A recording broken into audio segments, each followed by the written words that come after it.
Live from the tank on the campus of the College of Staten Island, CSI Sportsnet presents NCAA Division II men's basketball coverage live on the ECC network. In tonight's non-conference matchup, the College of Staten Island Dolphins host the Lions of Georgian University. Good evening, everybody. My name is Joe Foreman, once again joined by my broadcast partner, Nick Durst. And Nick, the Dolphins with a big win last time out over Jefferson University. That was their second straight win as they defeated Holy Family University earlier in the week on Wednesday. What has gone so well for the Dolphins each of these last two games? Joe, let me talk to you. Yeah, it's been the three-point shooting has been phenomenal as of late. Waterman had a great game with the threes the last game. Clancy's been incredible, and Armas has been good as well. And the emergence of Aaron Goldstein just taking over the offense here with Messiah Mallory doing amazing things on the defensive end on the glass has led to the success as of late for the Dolphins, getting back to 500, looking to wrap up this 5-game homestand to start the season in the win column here tonight. Aaron Goldstein, co-rookie of the week in the East Coast Conference. He had a tremendous week where he averaged nearly 20 points per game, and you said it, Messiah Mallory defensively did a great job for the Dolphins as well. He had that emphatic swat halfway up the student section in the game earlier in the week on Wednesday against Holy Family. There has been a lot to like from this Dolphins team through this homestand. They would love to end it with a win and a winning record overall, as a victory tonight would push them to 3-2. And we've seen throughout the years that TJ Tibbs has been head coach here at the College of Staten Island, the Dolphins are not shy about scheduling some very tough opponents early in the season. It's not often we've seen them come out of that with a winning record. A chance to do that here tonight. Yeah, come out of a tough early season non-conference window here to get the season started, and coming away potentially with a 3-2 record after playing such great teams would be really encouraging for the team moving forward here. And just a rare scheduling this season where they start the first 5 games of the season at home.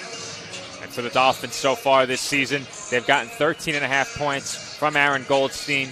Messiah Mallory has scored 10.8 per game, averaging just shy of a double-double with 9.3 rebounds. But very quietly, Jordan McAllister has played very well at the offensive end as well. Late in games, when the Dolphins have needed a big shot, they've put the ball in his hands, and he's done some really good things offensively. Yeah, and he's done this very quietly with not scoring any three-pointers this season. He's just shooting very well from inside the mark, shooting over 50%. He's been incredible and very, like you said, very quietly has been a very steady hand for the Dolphins. McAllister, 58% from the field, over 90% from the free throw line, averaging 11.5 points per game. Don't overlook his nearly 5 rebounds per game as well. He's done a good job on the glass in addition to his scoring. But from outside the arc, Aaron Goldstein, 59% from three-point range on 17 tries. And unsurprisingly, the leader in three-point attempts on this Dolphins team is Bryce Waterman. He was our TLC Physical Therapy Player of the Game on Saturday.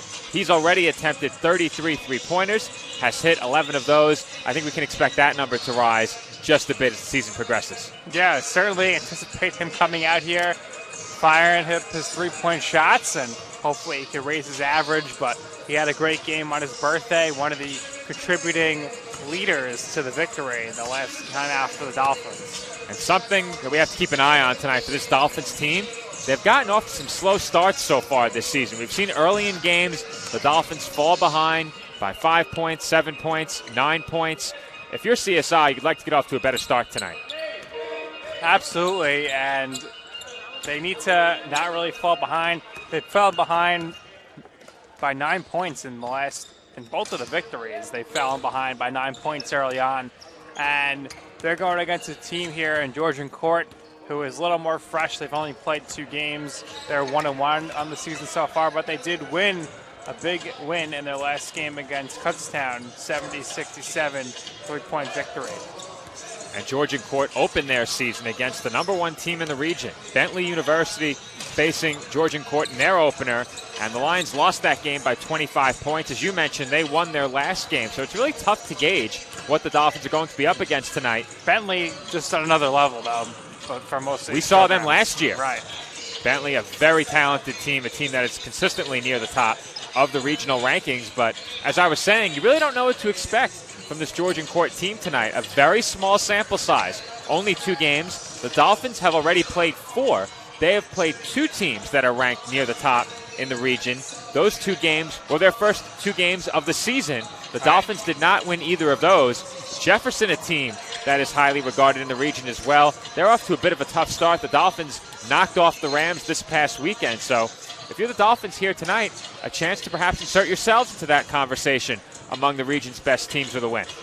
Absolutely. If you're able to come out here and win this game and win convincingly and continue the winning trend here with the 3 straight as you had on the road, certainly puts you in the conversation for some upper echelon rankings. And if you're going to stop this Lions team at the offensive end of the floor, one name to watch out for, Clint Wright Jr., averaging over 20 points per game on 58% shooting from beyond the arc and 56% from the field.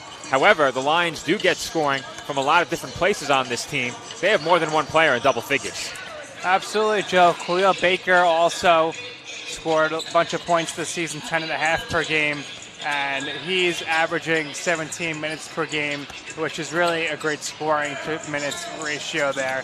Donovan Crawford also contributing majorly this season, 9.5 points per game. So the Dolphins will have to watch out for a number of players on this Malloy Lions team. And as for the Lions, they come in averaging about 66 points per game. They've allowed about 77 per game, but as I said before, they've only played 2 games so far this season. So we will see what tonight's game has in store. Meanwhile, in terms of shooting numbers, they've shot it at around 45%. They've held opposition around 43%. If you look down their stat line this season, a lot of the numbers very even in terms of 3-pointers made, 3-pointers allowed, 3-point shooting. The Lions, a team that have really been evenly matched through their first 2 games, and that says a lot given the fact that they play Bentley in their opener. Absolutely, because like we mentioned, Bentley is a tremendous team, but Coach Terrence Stewart definitely proud of his team for bouncing back with the victory in their last game, and they're looking to continue here and build a winning streak of their own. And player to keep a note of, I don't know how many minutes he's going to get, but Anthony Rivera, the sophomore for Georgian Court, he is from Staten Island, New York. So a bit of a homecoming for him. And those are always situations to keep an eye on ahead of games when a player is returning home to play in front of family and friends, presumably here at the Tank. And we've seen that situation play out before where the homecoming player put up some big numbers in those games against the Dolphins. So you know CSI is hoping to avoid that tonight. But shifting our focus back to the Dolphins, I mentioned some of the numbers for Georgian Court. They've held opponents to about 43% shooting. The Dolphins have won 2 of their 4 games despite allowing opponents to shoot 50% from the field. That's a number that you know this coaching staff wants to see come down. As for CSI shooting, they've shot around 43%. From beyond the arc, 35%. That's a good number. On the other side, they've allowed 38% shooting from 3-point range. So defensively, the Dolphins still have some work to do in terms of the shooting percentages that they've allowed this year. Yeah, I would say they want to shoot the 3 better, but they also want to defend it better because everything this team usually does, scoring-wise, kind of goes do or die by the 3. And a lot of the teams these days, it's all about the 3. So we'll see if they're able to get out there on the perimeter and defend the 3-pointers. We know they have plenty of people who could shoot 3-pointer. We saw at the end of the first half in the last game the Dolphins played, we saw Coach Tibbs going a bit of an offense for defensive type of rotation there, where he had Mallory in with Goldstein, Clancy, Armas, and Waterman for offense. And they did a great job. They scored on 4 straight possessions on the time they were in. And we are about a minute away from the introduction of starting lineups to be followed by tip-off here from the College of Staten Island. Coming up next on CSI Sportsnet, the Dolphins take on Georgian Court University.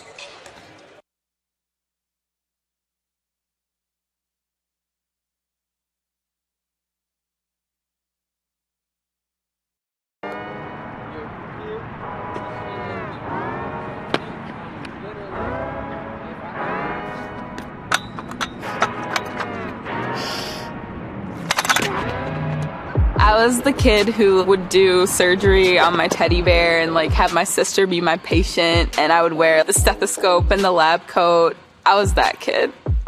Wayne State Medical School has been my dream medical school since I was 5. Dr. News, who is the head of the biology department, definitely has had a huge impact over the past 2 years I've been in the lab. He took a chance on me and actually gives me the power to actually do things.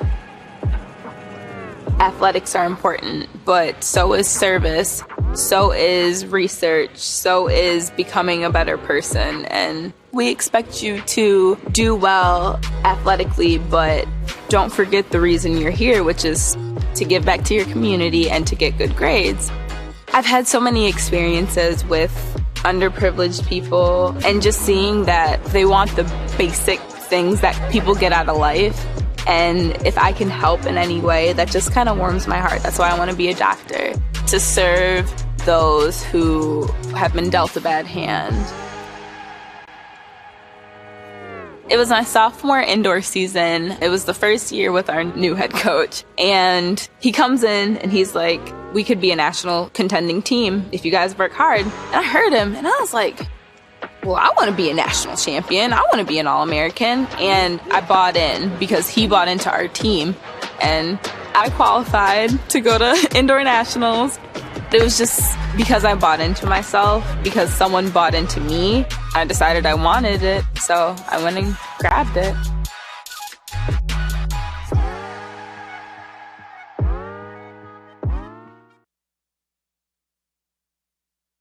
Chi Aesthetics Med Spa and Wellness Center. Our approach to beauty and wellness begins with a holistic plan tailored to the unique needs of our patients. When we consult with patients, we let them tell us what their problem is. We don't tell them what the issue is. We find out what they're looking for, and we discuss, and then we give them options. If you're looking to achieve radiant skin, you've come to the right place. We offer hydrofacials, microneedling, opus plasma, peels, facial and laser treatments, laser hair removal, body sculpting, fat freezing, hormone replacement therapy, Botox, IV drip therapy, and more. We are open Monday through Saturday and are located at 720 Forest Avenue, Staten Island, New York, 10310. We hope to see you soon. Visit our website at www.chiaesthetics.com for more information. And we are back from the tank, just moments away from tip-off between the College of Staten Island and Georgian Court University. Once again, this is Joe Foreman alongside my broadcast partner, Nick Durst. You just tuned in to the McDonald's pregame show, and once our live stats are active, we'll bring you the Chi Aesthetics starting lineups. Well, unfortunately, our live stats aren't here yet. Well, we can't. There they are. They're here, so we'll give you first for Georgian Court. Number 1, Amari Jones. Number 11 is Clint Wright Jr. Number 2 is Cameron Edmonds. Number 23 is Taheen Braswell Brown. And number 4 is Donovan Crawford for the Dolphins with the ball right now. Number 3, J.J. Chestnut. He passes to number 21, Aaron Goldstein. Messiah Mallory, Bryce Waterman, and Jordan McAllister, the starting 5, presented by Chi Aesthetics Med Spa Wellness Center. Thank you to Chi Aesthetics, Med Spa and Wellness Center, and McDonald's for sponsoring our starting lineups and pregame show, respectively. And Nick, I thought you were going to try and follow the ball around the perimeter there. That was going to be tough. Not everybody was going to get the ball, so I was trying. They moved it fast. And Mallory never touched it, nor did McAllister. Early turnover for the Lions, and it will be Dolphins basketball. And Nick, we're going to be joined by a third member of our team. Louis Matrone has emerged from the crowd. Problem is, I don't see a headset. Well, he has to go get it. He's sprinting across the court now. Nick Bavona is, as Jordan McAllister is too strong on that mid-range jumper. Rebound goes to Jones. So right now, early start here, 0-0. And both teams trading misses.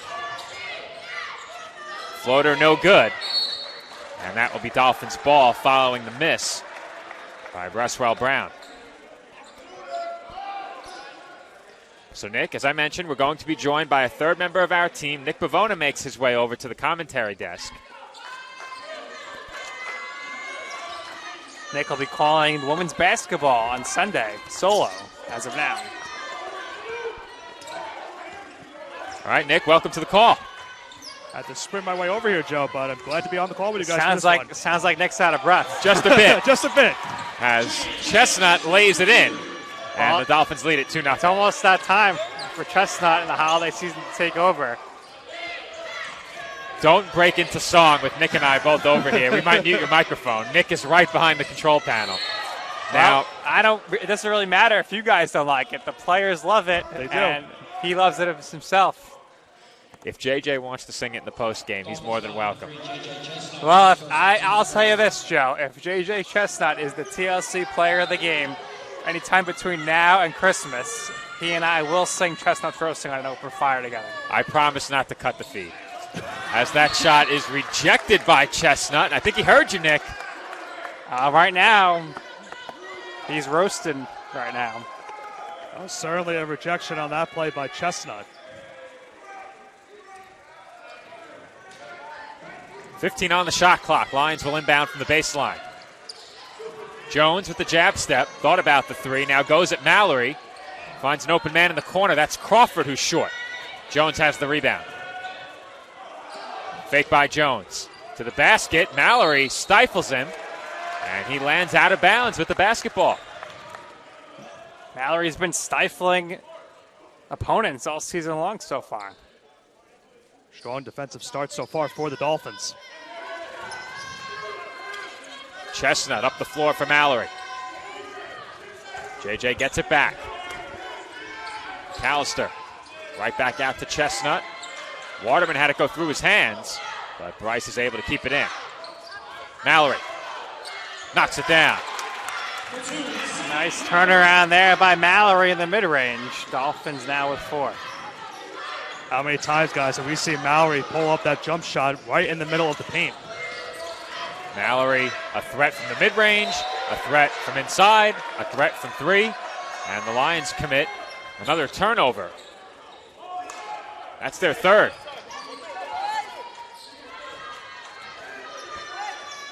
Waterman to Goldstein, who's defended closely. Waterman for three. Splash! Bryce picking up where he left off in the last game as he knocks down his first three-pointer of the game. Bryce had a strong game, as you mentioned, Nick, his last time out, and a nice long-range three there, and he gives his team an early 7-0 lead. And I think Bryce also achieved a Sportsnet first in our last broadcast. We had an entire team join him on the floor and sing him happy birthday on the stream. True. We've never had that before. And we've had some odd occurrences, not that a birthday is odd, but in the post game, there have been some unusual things that have happened. Yeah, we had a banner fall on me once. We had a That's true. soundboard That's taken true. out with water. That's what I was getting at. I was taken out by a ball during a broadcast on 2 separate occasions now. Now, was Chestnut called for a technical foul for swatting the ball away from the inbounder? There was a technical, So I think it was on him. and it was on JJ. Technical foul. Referee confirmed it. We always appreciate it, Joe, and the officials communicate with us so we can communicate with you at home. We did not get a visit for replay during our first game. That might be a first all season.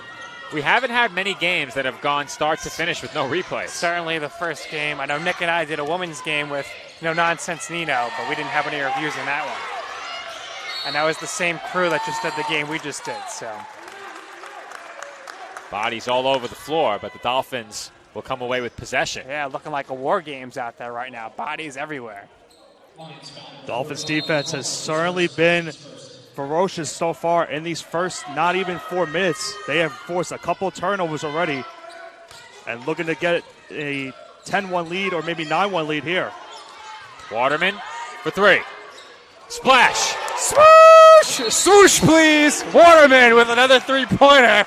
And that's going to lead to a timeout for Georgian court. And Dolphins fans say thank Thank you you as we head to commercial break. CSI leads 10-1.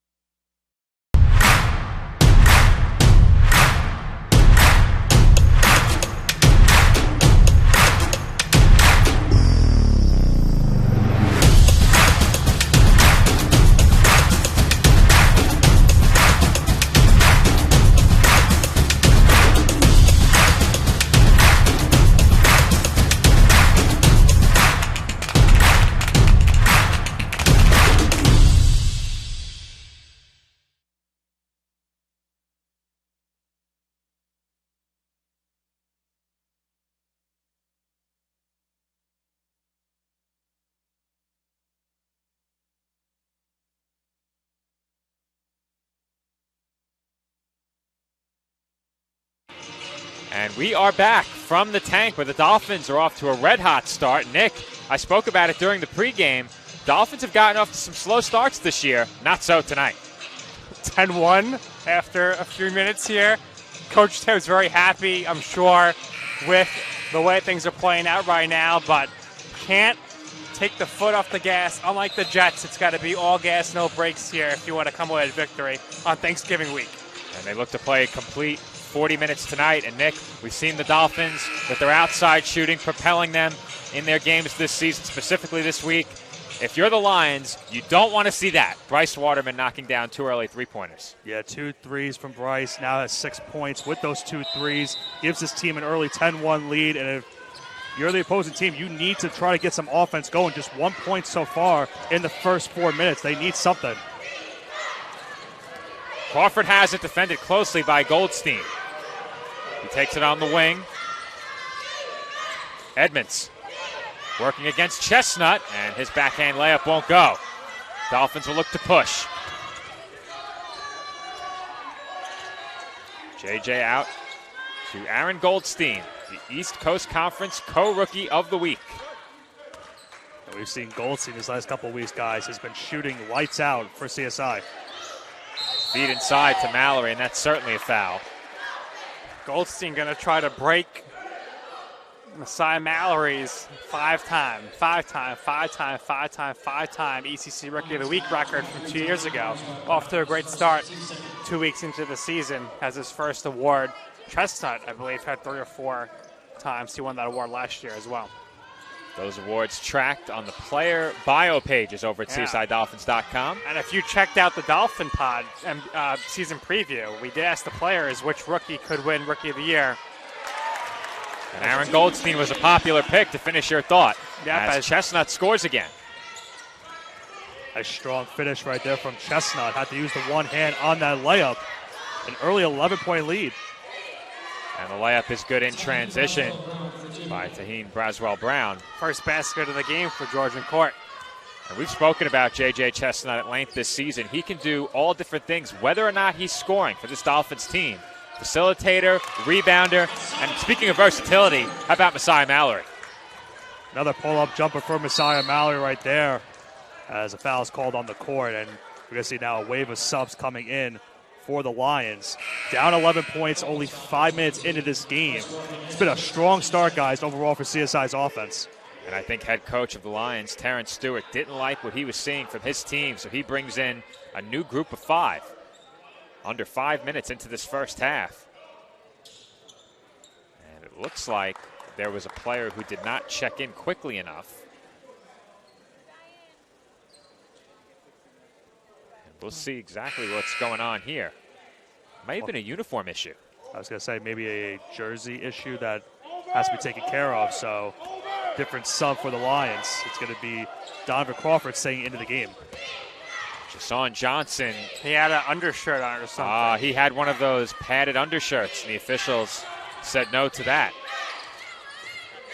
I used to own 1 or 2 of those back in my day on the court. As Chestnut grabs the rebound off the latest Lions miss. McAllister for Waterman. 3-pointer. Too strong, but Mallory has the rebound. Strong Rice rebound. takes a baseline. And that pass was knocked away. And Frank did not flinch on camera. Frank's a tank, man. I mean, what can you say about this guy? He's fearless. Fearless Frank. I think we have a new nickname now. Fearless Frank, Ferocious Frank, Frank in the Tank, Frankie CSI. The nicknames keep on coming. Dolphins will make some changes. Shamar Laddie into the game. Adebayo Oyekanmi into the game, and Chris Clancy into the game. Mallory off the spin. And he traveled. Obviously not happy with that call.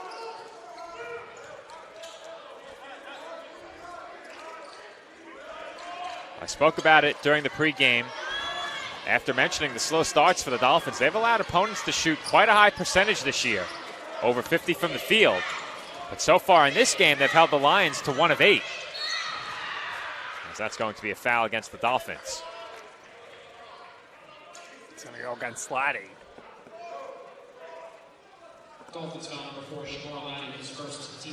Team's third. Laddie's first.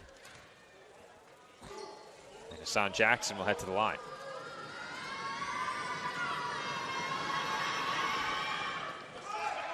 His first free throw is good. A lot of fans, young fans behind the Dolphins bench tonight, making some noise, cheering on the Dolphins. Solid crowd at this point behind us in the student section for the Fanatics, and you know all the Foreman faithful are working tonight as well. The Foreman faithful? The Foreman That's faithful. a first. Well, we discussed that on the last broadcast. The Foreman faithful. Mallory's three is too strong, but Clancy has the rebound. And he finds Messiah cutting to the basket for the two-handed slam. What a jam by Messiah, the man, going down the lane and slamming it home. And not to discredit, but how about the rebound from Chris Clancy right there? Grabbed it, saw Messiah Mallory cutting to the basket. A nice give and go to give the Dolphins a 16-5 lead. Dolphins once again wreaking havoc on the offensive boards. Chris Clancy, a St. Peter's product, much like yourself, Nick Lavona. Yes, sir. Big game upcoming tomorrow. The Thanksgiving Eve game against Curtis. The tank will be packed for that one. I did a walkthrough yesterday for the broadcast team. Who's broadcasting?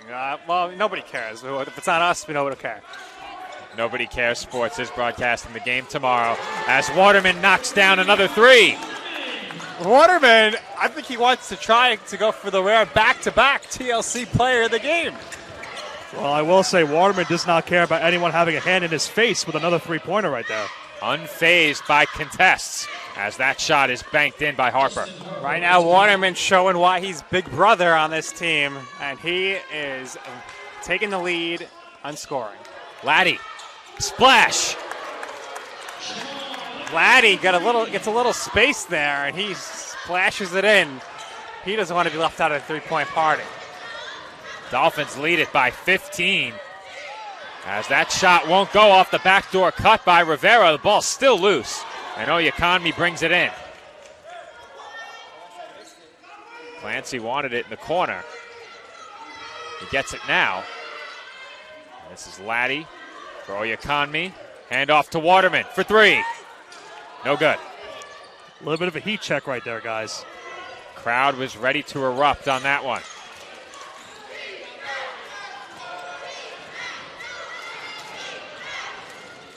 I was going to say, Joe, I could put a testament to how the tank is right now. I'm sitting on the bleachers, and they are they're rumbling moving right now. Bit of shaking. Nick and I, the lead play-by-play in color, we get the padded seats, unfortunately, for the rest of the crew. I paid my dues. I sat on the bleachers for many years. That is true. I told them on day one, you don't give me a seat, then don't give me a headset. That's only partially true. Media timeout. Dolphins lead it 22-9.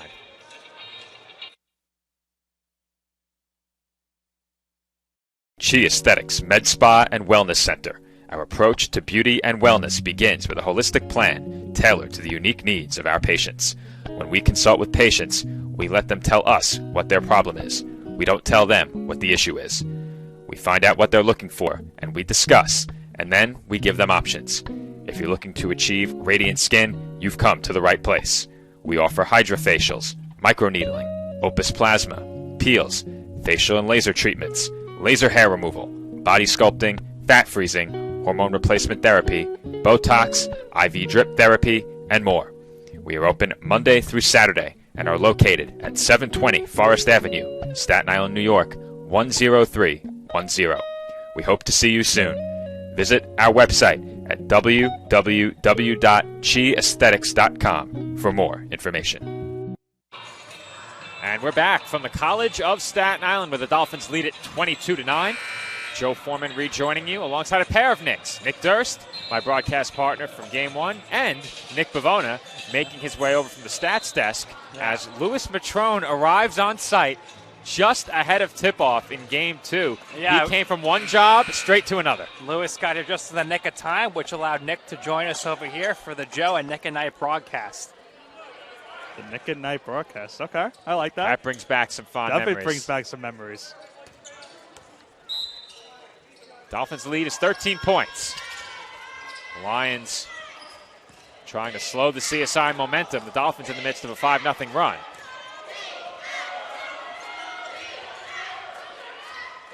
CSI all over Georgian court defensively, and Oyakanmi has a rejection on the shot by Baker. Baker looked like he almost got away with a travel there, but he's rejected by Oyakanmi, and ball goes out of bounds, and it'll remain Georgian court ball.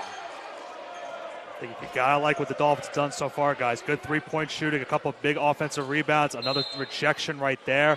Been an all-around so far great start for CSI. Offensively for CSI, 9 of 14 from the field, 4 of 8 from 3. Defensively, the Lions are now 3 of 14 with that last miss. Good defense right there from Clancy. Gave him no room to shoot that pull-up jumper.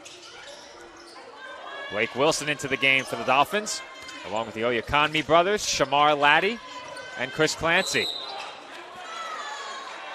And Laddie's going to be called for an offensive foul. That's his second. Nick Campese, the floor sweeper, almost taking the floor, almost got ran over by the referee, but Nick's safe and sound back on the sideline. He's a big award recipient at the end of last year, 2022, for the end of the academic year.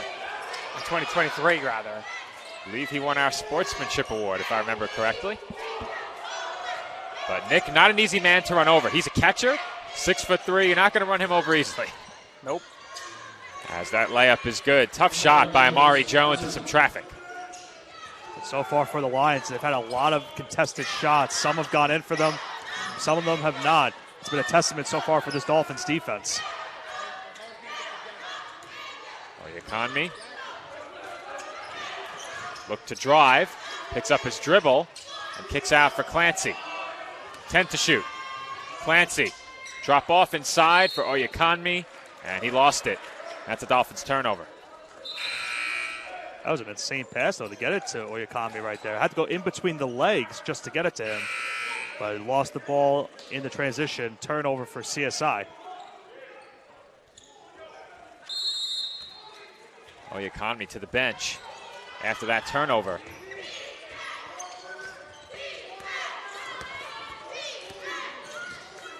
Jordan McAllister back into the game along with J.J. Chestnut. Jones was looking for Braswell Brown in the corner. It was poked away. 15 on the shot clock. Dolphins have been quiet as of late on the offensive end, allowing Georgian court to cut this deficit in half. Johnson swings it to the wing. Wright Jr. for 3, and that's good. Wright Jr. averaging over 20 points per game. Need to keep an eye on him if you're the Dolphins defensively. That 3 now cuts it to a single-digit game, guys. Oyakanmi to the basket. Floater won't go. And offensive foul is the call. Well, that's going to lead to some starters coming back in. Goldstein, Mallory, and Waterman all by the scorer's table. And they will all check in. Oyakanmi, Chestnut, Wilson to the bench. Comes down to the Dolphins are looking for some offense right now. Been a couple minutes without some points. Now game is at 8. This is probably the Dolphins, arguably their best offensive lineup. I think in terms of what we've seen so far this year, in terms of pure scoring, it's their best offensive unit. Here comes Goldstein. Out to Waterman. Shot fake. 3 is up. No good. And the rebound is pulled in by Jones. That's a huge miss right there from CSI. Waterman did a good job with the pump fake. Could not get it go. And that pass thrown away as they were looking for Braswell Brown on the back door again.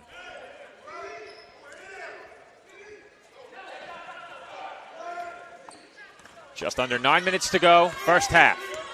Dolphins lead by 8. Goldstein handed it off to Mallory and was left open. Too strong on the 3, but Mallory has the rebound. And that's a good job in the passing lane by Braswell Brown. He probably prevented an open 3 by Waterman. Yeah, Braswell Brown, 6'6", got his arms up to deflect that shot out of bounds. Otherwise, Mallory would have found the Waterman open in the corner. Mallory facing up against Jones. McAllister fakes and finds Goldstein for three. Splash. Well, it's as good as gold when Aaron is shooting the threes from the corner and Goldstein knocks it in. You're seeing the emergence of Goldstein, guys, these last couple of games. Another big three-pointer. He's been really good behind the arc. He's been fun to watch in his short time with this Dolphins team and has really complemented the other players really well. Doesn't take away from any of the other Dolphins as he comes up with a big rebound there. Dolphins look to run. Clancy for three. Splash! Well, like I always say, Nick and Joe, taking the threes are chancy, but not when you're Chris Clancy and can knock them down with ease. That ball's knocked out of bounds. It stays with the Lions. Media timeout inside of 8 minutes. And just like that, the Dolphins are doubling up the Lions. Our score, Staten Island 28, Georgian Court 14. The Kettle Black on Staten Island, a top 5 wing joint in America by Food and Wine magazine. Serving daily lunch and dinner at the bar or on the floor. Perfect for family and group parties with top shelf drink and delicious food. From great times with good friends. Live sports and watch parties. To Staten Island's hottest nightlife. The Kettle Black features live music and DJs weekly. The Kettle Black features daily and nightly food and drink specials. The best Staten Island has to offer is at the Kettle Black. We'll see you there at the Kettle Black, located on 415 Forest Avenue, Staten Island.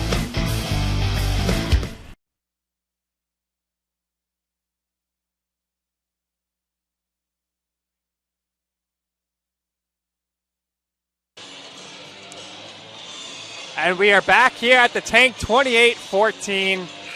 And Nick, what a great start it has been here for the Dolphins. Yeah, overall, Nick, it's been a really good start on both sides of the ball for CSI. Really good defense, got some big offensive rebounds that have led to second chance points.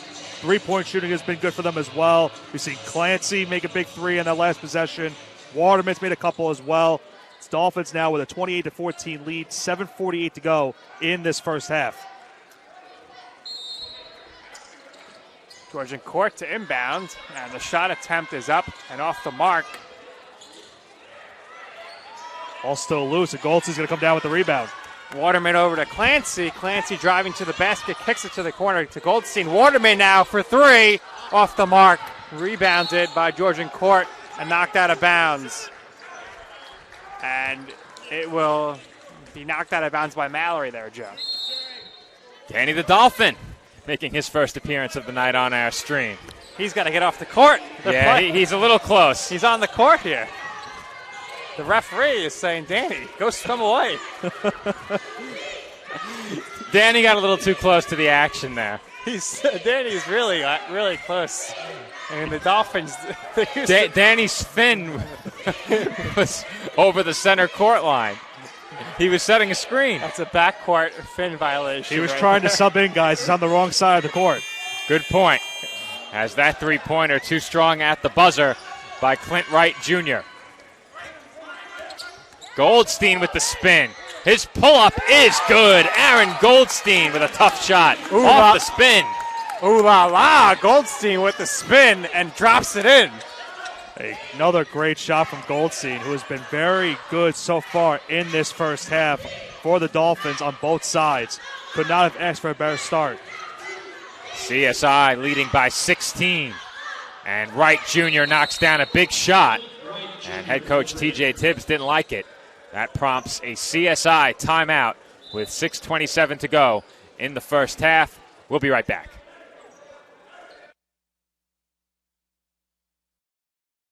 Hobra, a taco joint, Staten Island. where we're proud to have shared our family-first spirit with people from throughout New York City and the world. With indoor dining available both at the bar and on the floor. Or step outside for additional seating and an outdoor bar. Serving beer that's crisp, ice cold, and worthy of a day at the beach. Cocktails that explode with flavor. And great food made with the freshest and healthiest ingredients available. Events feature. And we're back with just under 6.5 minutes to go in the first half. The Dolphins lead by 13. McAllister finds Waterman on the kickout. And Bryce finds Clancy. Clancy, floater, no good. And the rebound was pulled in by Baker, taken away by Clancy, and he banks it in. Clancy showing his presence in the paint here. And he puts in the hard work on the boards, and it results in 2 points. Not considered an offensive rebound, guys, but basically another second chance opportunity for the Dolphins right there as they got that turnover. And Joe, we saw it in the Dolphins' last game. Their offensive rebounds really carried them to victory.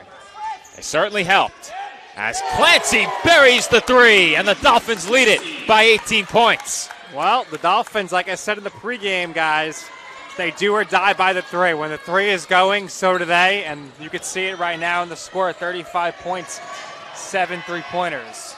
23 shot attempts, 14 of those have been three-pointers, and of the 14, they've hit 7. Can't ask for a much better start shooting than that. Might be called the igloo, guys, but the Dolphins have certainly been heating up from the outside mark. We haven't called it the igloo in a long time. Not allowed to say that anymore. Well, that was cut off after once or twice. As Messiah Mallory gets the hook shot to go, and the Dolphins now lead it by 18 points.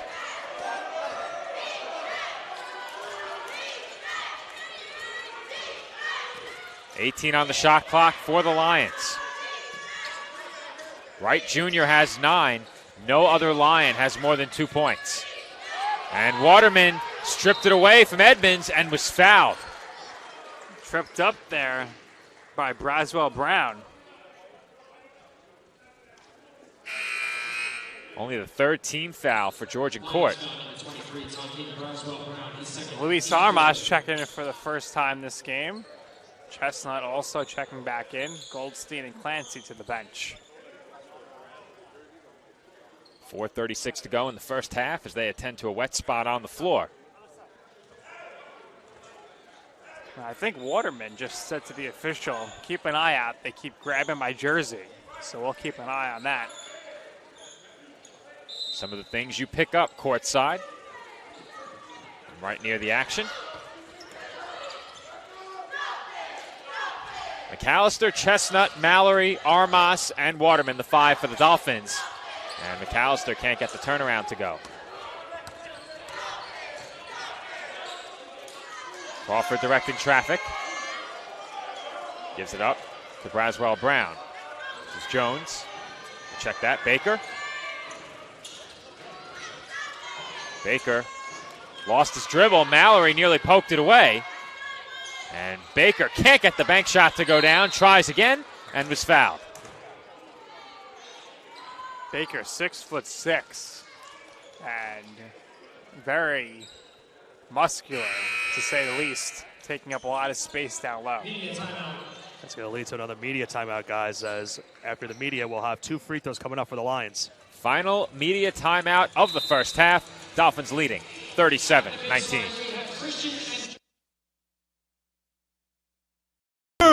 No, I'm right. The podcast that uncovers the origin stories of some of the biggest names in sports, media, and entertainment.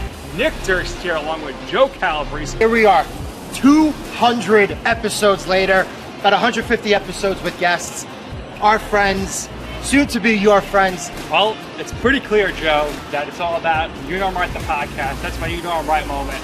Wanted to do a podcast, and everyone was like, what are you, crazy? Who's going to listen? You're not going to get guests. Well, guess what? I'm the best when it comes to getting guests. You could vouch for that. I am so happy that you asked me to do this. I couldn't have been more thrilled. And Follow us on socials. Check us out. I promise you, if you want to work in media, whether you work in media now, whether you want to quit your job and work in media, come to us, and I promise you, we will get you on the right foot. That's what it's all about, uncovering the origin stories of some of the biggest names in sports, media, and entertainment. Keep it locked on You Know I'm Right. And we are back from the tank where they just finished the Big Everything contest. Big shoes, big shorts, big jersey, make a layup. Have a youth basketball team in the house tonight. And a couple of players from that squad getting in on the action. Meanwhile, in our men's basketball contest, you get a look at that last shot by Aaron Goldstein, a tough spinning jumper. Great job there by Goldstein before, but now Georgian court headed to the free throw line here. St. Patrick's 7th grade boys Shamrocks in attendance tonight, joining the men's basketball team during starting lineups. And they've been the participants. Was that one of your rivals, Joe, back in the day when you were in No. middle school basketball? It was my division at the time, as the free throw was no good. My division was St. Rita's, my team. I actually have one of the vintage bumper stickers in my car. St. Rita's obviously no longer in operation as an elementary school. They, I believe, merged with St. Teresa's, and the kids attending St. Rita's moved there. As we have one more free throw coming up. And that free throw was good. It was St. Rita's, St. Charles, Our Lady Star of the Sea, and St. Joseph Hill. As Mallory's lefty layup is good off the window. Count it, and one. Mallory there letting out a scream similar to Patrick Mahomes in his pregame routine and showing off the strength there to lay that up in as he goes to the line. Big and one right there for Mallory. Could put his team up 20 with the free throw right here. Well, you know what they call that, Joe? The commentator's jinx. Not the first time, won't be the last. But he did say could, so. Well, I always had a qualifying word. I don't get a break. Mallory with 10 points and 6 rebounds. And Braswell Brown lost the ball. For the Lions, that's their 9th turnover. Well, Joe, 3:33 left in this first half. What does that say about your Angel numbers as far as this rest of this half is concerned as the Dolphins are up 39-20? You're asking the wrong Joe, but I think 3:33 is probably our favorite amount of time remaining. And if you've watched Sportsnet closely the last couple of years, you figure out why. Goldstein brings it back to the outside. McAllister for Mallory on the entry pass. Mallory defended by Baker, shoots over him, and knocks it down. Nick, Mallory has been tremendous in that mid-range tonight. Yeah, and it really can't help it for the Lions. They're playing good defense overall on Mallory, but again, is able to get that pull-up jumper for another 2-point basket. The Dolphins were whistled for a foul there. Armas was certain that he forced a jump ball call. That's the first foul for Armas. You see Coach Tibbs is talking with the referee about that decision. Now, Nick, you've spoken to TJ at halftime during each of our men's basketball home games this year. I think I have a sense of how the conversation will go. So hear me out. Okay. You'll mention how the Dolphins have played well this half. You'll ask him what they've done well and what he's liked. He will pivot to what they need to improve. Do you think I'm correct? Hey, he's going to say, too many turnovers right now. Foul trouble. The foul trouble. They're not doing good enough from three-point range, only 50%. So that's fine. Let's not get carried away. The problem is I don't get a chance to hear many of the conversations because I'm off headset during our halftime report. So I don't actually hear the conversation. Well, I think you need to put the headset on and start listening again because some good, valuable information there. And I think Frank the Tank can handle the camera on his own moving forward. You're here for the valuable information. You're the interviewer. Yes, but you need to be informed as well. I guess I'll have to relay that information. With a 3-man crew, I think we'll be okay. As Waterman had it poked away. Here comes Rivera, and Mallory swats it away. Well, Joe, Thanksgiving is coming up, so there's the stuffing from Mallory. Armas, deep three-pointer. Too strong.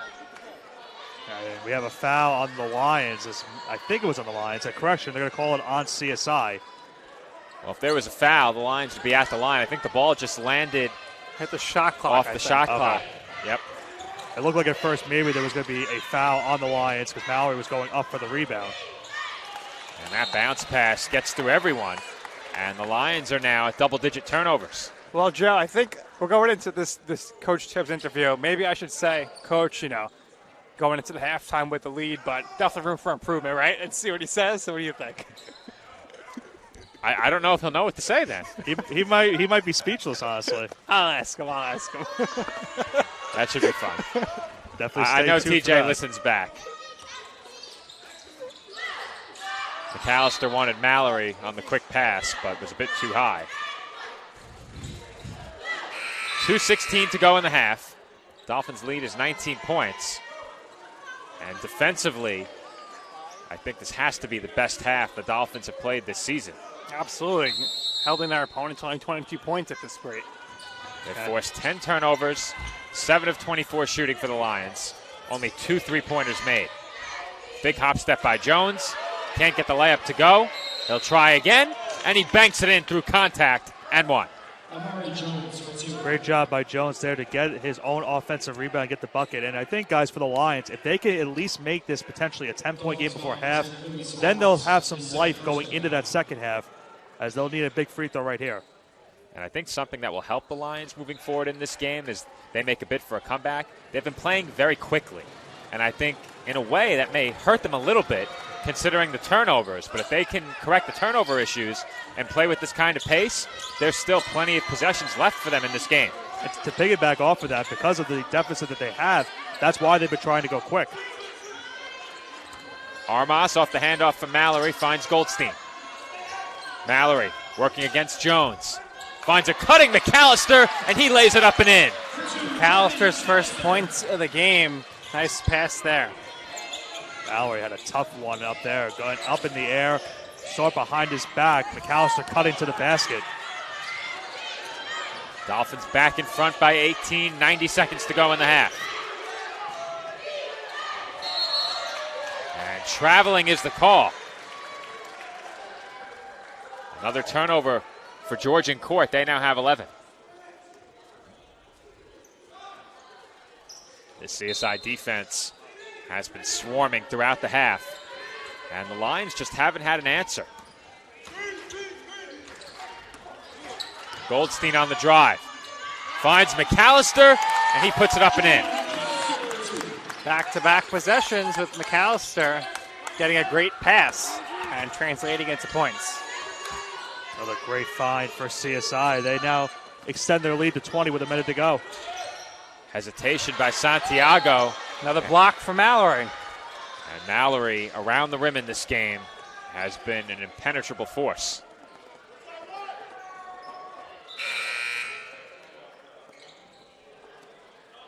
Officially, it looks like they have him with one block.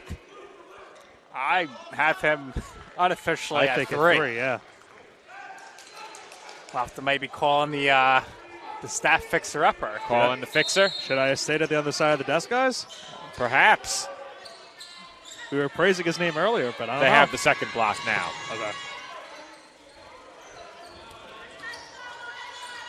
Dump off along the baseline, nearly thrown away. Jones has 3 to shoot. Goes right at Mallory, and he's blocked again. It's a block party right now, and everyone's invited to Mallory's block party. He wanted to pull up for 3 there, guys. The bench wanted him to shoot it. McAllister is tripped up on the blocking foul, but that's only the 15th foul for Georgian court.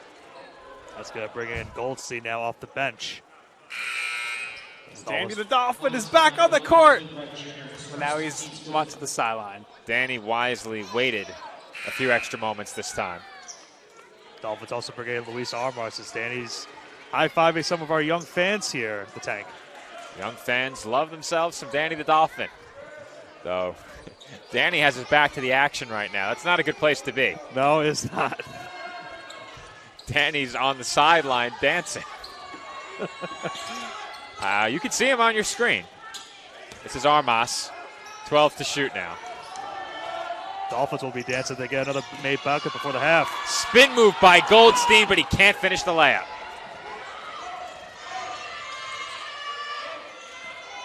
6 seconds to go in the half. Open three for Wright Jr., no good. Clancy has the rebound, throws it up, and over everything. As that will send us to halftime. The Dolphins' lead at the break is 20 points. When we come back, our TLC Physical Therapy halftime report with men's basketball head coach TJ Tibbs.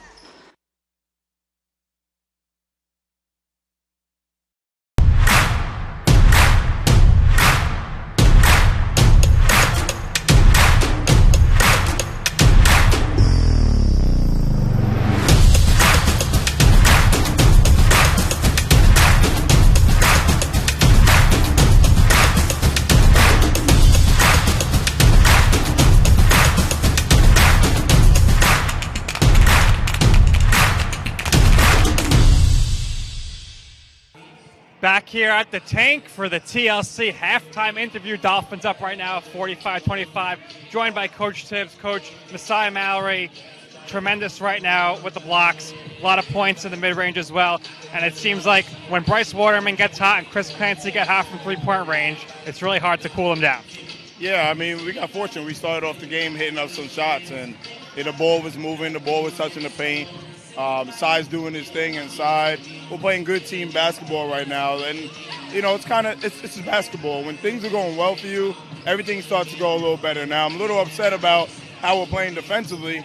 We got to guard some of their tough actions. Clint Wright just reset his own record last game with 8 threes, so we really got to worry about that. We let him loose one time, but they're moving the ball, playing well. We got to come out with more intensity because they're so well coached. They're going to come out really hungry and give us a big punch in the second half. Right, Coach, up 20, and like I was telling the guys, never satisfied, always room for improvement, right? All right, guys, that's going to do it for the TLC halftime report. We head back to the break, and we come back. Dolphins will be resuming action here, up by 20.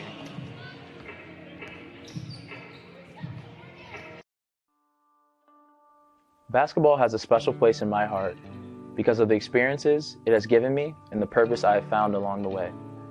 Basketball taught me that success doesn't require perfection. Rather, I should pursue excellence in everything that I do. Basketball has led me on a journey where I've accumulated numerous life lessons to value relationships, practice integrity, and demonstrate commitment.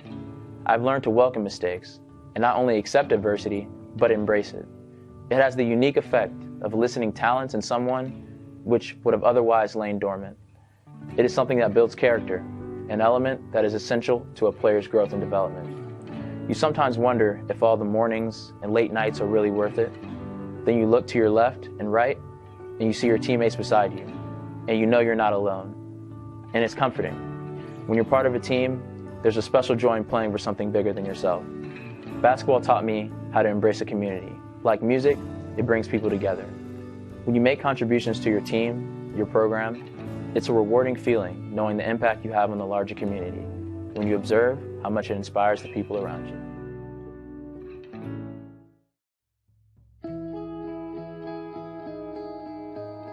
Dear basketball, I was only a few months old when I took my first photograph with a ball in my lap. From that moment on, you never left me. Growing up in a small village in upstate New York, 2 miles from the Canadian border, you were my constant go-to for fun and entertainment. No matter if there was 3 feet of snow or the sun was scorching hot, I always found a way to be with you as you brought me so much joy. As a child, you always had a way of bringing the neighborhood kids together. Every day we would find our way to the circular paved patio I had in my yard with an 8-foot rim nailed to a tree. It wasn't the classiest court to play on, but it worked for us, and it's where my passion for you began. Little did I know you would take my friends and family on a journey of a lifetime. It was from you where I learned to be brave, courageous, and adventurous, that if I stuck with it through my moments of failure, disappointment, and heartache, I could achieve anything I put my mind to. Like attending Duke University on a full scholarship where I was able to surround myself in greatness both in the classroom and on the court. It is here where I truly learned how to step out of my comfort zone and discover what I was made of, refusing to let my insecurities and fears hold me back. Gail Gueston-Course and her incredible staff, along with my teammates, gave me a family away from home that I could have never dreamt of as a little girl. The ACC championships, the NCAA tournaments, including the national championship game in 1999, cannot match the friendships and relationships I developed because of basketball. See, I find it to be the relationships that we develop through our sports participation that are in fact the most meaningful and memorable. Basketball, you have given me a life team that I can never repay you for. You have supplied me with a platform that allows me to give back, to inspire, motivate, encourage individuals to go after their passions, to push through their failures and be fearless in stepping out of their comfort zones. It was because of you I was able to start my first company with co-founder Colleen Healy from UConn Women's Basketball called Orca Leadership. Orca standing for opportunity, resilience, contribution, and accountability. All 4 pillars we learned from playing your game. Even further, we were able to start up our own academy called Beyond the Game Academy, helping athletes across the country reach their dreams. I could have never imagined this life, and I have you to thank. Thank you, basketball. The opportunities that basketball provided for me has been crazy. Being able to travel all over the world, to even a different country, just being able to meet so many different people and build so many different relationships has definitely just opened so many doors for me. Opportunities that basketball has provided me, just to meet a lot of people, travel a lot of places, around the world and also around the country. It's just, a great experience to make me a more well-rounded person. Just being able to learn from my teammates, learning really what sacrifice is about, learning about hard work, just being a part of a team, having that support group, having somebody that's there to support you no matter what. It's been great. Basketball has given me a lot of opportunities. Obviously, just traveling and coming here, this is special. And we went to Spain over the summer, and I'd never been out the country before that, so it was special. And obviously, just giving me a free education. It's a big thing, and I'm glad basketball has been able to do it for me. It's provided a lot of opportunities, provided me to get a college degree, travel places that I never thought I would travel to, and just meet new people. I'd say basketball has just provided me with a variety of opportunities. Just the connections that I made in the Purdue community, and kind of just growing as a player and as a person has. I'm definitely blessed and grateful to have all these opportunities. Dear basketball, since I was a kid, you have always been a way for me to clear my mind of everything going on in life and just have fun playing and competing. You led me to seeing you where I've become a part of a close-knit basketball family. You've let me build a relationship with my brothers that not many people get to experience, and these relationships have been able to grow and will certainly last a lifetime. You have taught me that this sport is more than getting the best stats or winning the most games, but it's about enjoying the experience, making a difference in the community, and always competing at my highest level. Through great leadership from Coach K and other coaches, you have given me top-of-the-line resources to learn not only about the game, but about life and being a man of integrity and humility. I would not be the person I am today if it wasn't for you, and I am forever grateful for the lessons you have taught me and the memories that I will have for the rest of my life. College basketball has provided me with a platform to not only have fun on the court and be around some amazing teammates, but also kind of supplement academics with just another side of the Notre Dame experience, because sports are such an important part of the tradition there, and being a part of the Notre Dame sports tradition in any way is just an incredible honor. It's amazing. Just being here all week, there's just so much recognition for such an amazing sport and such amazing teams that are here, and to be a part of that in any small way is just incredible, and I'm so lucky to be here. Just the value of determination, perseverance, and self-confidence in getting where you want to go in life. I've definitely learned a lot being around a team of such strong, inspiring women, and I can only hope to emulate their talent on the basketball court in other parts of my life. I'm a computer science major in Notre Dame's College of Engineering, and I was really drawn to it because I've always kind of loved math and science, and it's a really fun way to apply problem-solving skills to different situations, especially in today's day and age where technology is becoming such an integral part of society. Just figuring out different ways I can contribute to that, I'm really excited to see where it'll take me in the future. I think just the general mindset of approaching something from how can I solve this in not only the best way but the most efficient way, because there's a big emphasis on that in a lot of my classes, and just kind of seeing how the sports world and the academic world can overlap, even with just the GPS things that we wear during practice to keep track of how hard we're working. Just the technology behind that is super interesting to me also.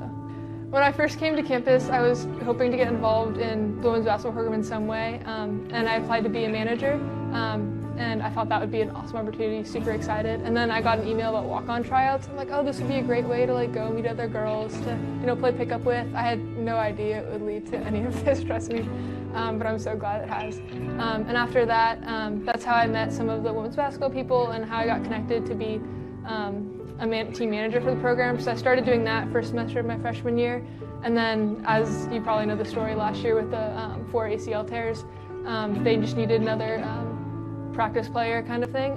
So I turned from a manager to a walk-on and got the opportunity to go in some games, just help the team out any way I could, and that was an incredible ride, obviously ending with the championship last season, which was amazing.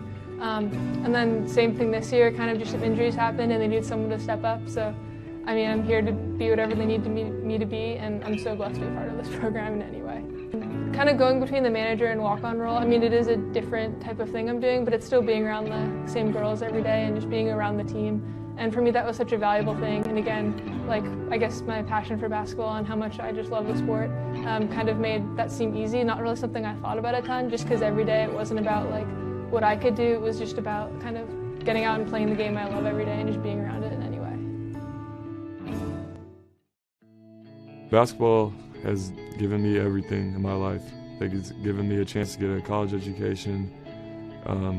Gives my families to take trips to these cool tournaments we go to, and most importantly, my relationships with the people I've met throughout the years, and Coach Izzo down to my junior high coach. It's provided me with great relationships with teammates and guys that I'll be talking to for the rest of my life.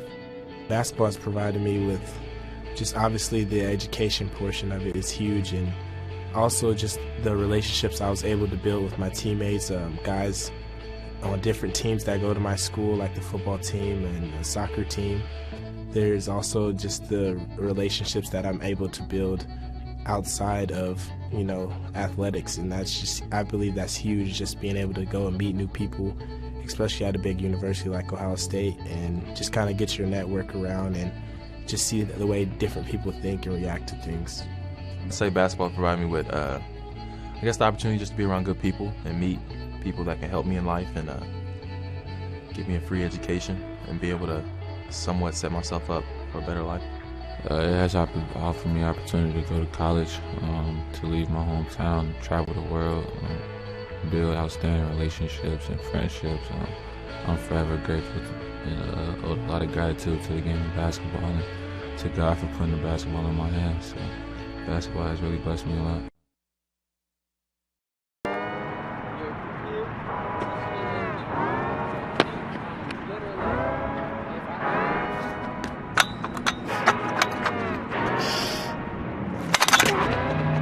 I was the kid who would do surgery on my teddy bear and have my sister be my patient, and I would wear the stethoscope and the lab coat. I was that kid.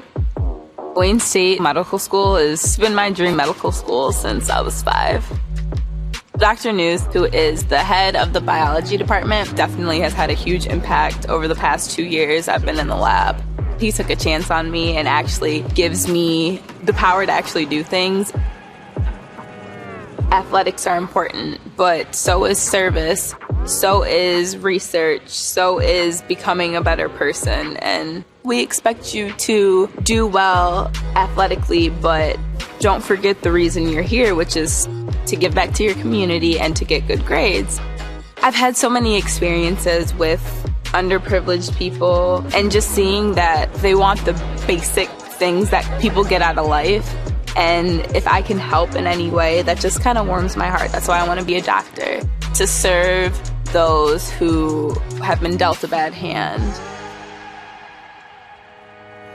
It was my sophomore indoor season. It was the first year with our new head coach. And he comes in and he's like, we could be a national contending team if you guys work hard. And I heard him and I was like, well, I want to be a national champion. I want to be an All-American. And I bought in because he bought into our team. And I qualified to go to indoor nationals. It was just because I bought into myself, because someone bought into me. I decided I wanted it, so I went and grabbed it.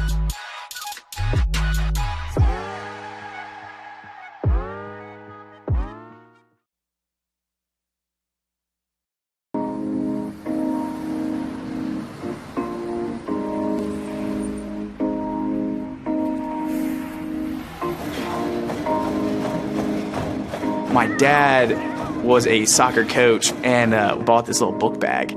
I could sit in the book bag like facing backwards and look like my legs out. So I'd be in his book bag when my dad coaches and the ball's going around. I'm like kicking at the ball in the back and my dad's like, we have a prodigy. So he put me into soccer and it just progressed from there. The catalyst was the opportunity to play soccer at a Division II school. I loved the team. They brought me in like I was one of their own.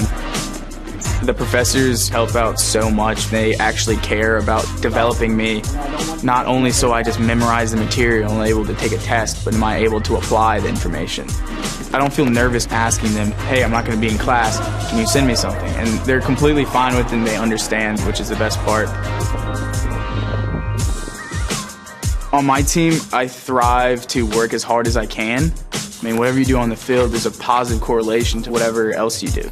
Be it personal relationships, homework, the way you carry yourself. I'm able to go out and become president of the Student Athletic Advisory Committee. SAC is consistent of like a ton of different backgrounds, and we'll come up with cool ideas for like fundraisings and having the opportunity to raise money for Make-A-Wish and knowing it's going towards a good cause. Not only motivates me, but it motivates the whole community. I've changed since I got to King University. It's really helped me to develop as a leader. I think it's honestly the best thing that's ever happened.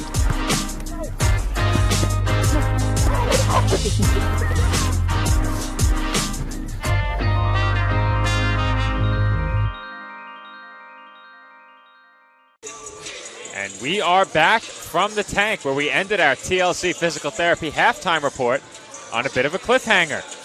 We posed the question that we discussed during the first half to head coach TJ Tibbs. I'm a man of my word, guys. I told you I would do it, and I delivered. And he led me right into the line of questioning, because obviously he wasn't happy. Clinton Wright Jr., he did get off 7 3-point attempts, so they need to close him out more.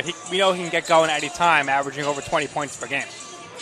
And I think, Nick Bavona, that is, that looking at the first half, we can all agree the Dolphins did a lot really well in that first half. Some minor areas that they would like to clean up, perhaps related to their defensive game plan. But in terms of shooting and in terms of overall defense, they've done a lot really well.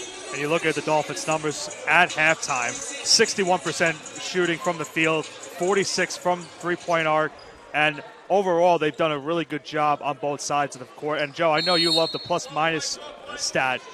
4 Dolphins with a 20 or above plus-minus in that first half. A really good stat to see if you're a CSI fan. And the Dolphins up 20 with only 1 free throw attempt.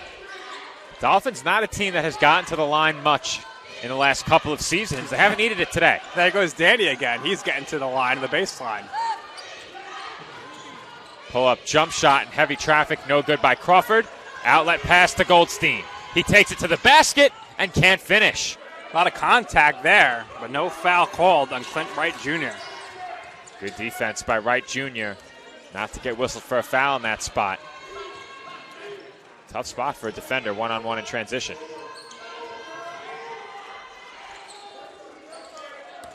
Johnson hands off to Wright Jr. He's defended by McAllister. Good screen by Jones, and Wright Jr. is too strong on the pull-up. Another rebound there from Mallory, guys. One away from a double-double already here in the second half. Well, we saw 2 double-doubles in the women's game, so we'll see if Mallory's able to get the double-double. I would say a very strong chance it happens in the next 4 minutes. Mallory with 3 blocks to go along with his 12 points and 8 rebounds. The Dolphins turned it over and took it right back, but Goldstein couldn't finish the layup. Nice save there by Braswell Brown.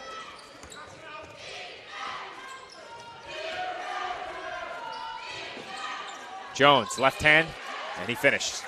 First points of the half goes to Georgian court. Waterman thought about the 3. It finds a wide open Goldstein who fakes. Dumps it to Mallory on the baseline. Waterman, cross court to Chestnut. Mallory wants it on the low block. He's got it, and is quickly double teamed. Goldstein for Waterman for 3. No good. Braswell Brown to the basket, and he got it up over Mallory but couldn't finish. And Crawford ended up on the floor along with a couple of other players. Mallory, one of them. He's grimacing. Uh-oh. He's slow to get up, guys.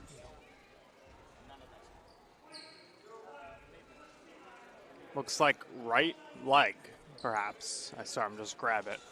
See if Allison attends to him. He's gonna come out. He cannot put any weight on it right now. Yeah, I think might be his left leg. Looks like he helped himself up. He was given the hands of two teammates, and I think he used his right leg to help push himself off the floor, but Mallory is headed straight for the trainer's table. Not good. You have to hope that it's just the ankle. The Dolphins lose Mallory with just under 18 minutes to play in the second half. Michael Oyakonmi replaces him, and Jones goes right at him and scores. Now with that presence gone, the paint for the Dolphins, maybe expect to see the Lions try to go more inside the paint to get back into this game. Well, Mallory has allowed just about nothing around the basket. And we'll see how the Dolphins adjust at both ends of the floor. They lose a big offensive weapon as well. Speaking of offensive weapons, Bryce Waterman knocks down another three. That's his fourth, and we have a quick timeout called. Well, Dolphins needed that three after seeing their leader, Mallory, go down. So Waterman's able to hit the big three, and we'll have to wait and see what happens with Mallory. And we will keep our eye over at the trainer's table during this quick break. Dolphins lead it by 19 points after that fourth three of the game for Bryce Waterman.